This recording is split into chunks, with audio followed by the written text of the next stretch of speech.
na akong istorya. Ayan guys, good morning guys. So nandito na kami sa ano bang tawag nito?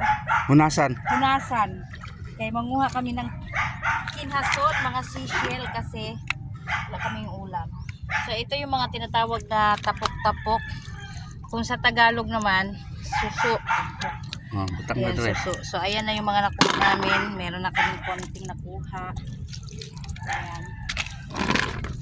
Pagpagsaga ka lang. Marami nitong mga arik.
Bahino ng ugwa may kuha, bahino. Naman di ay, magkauban punta.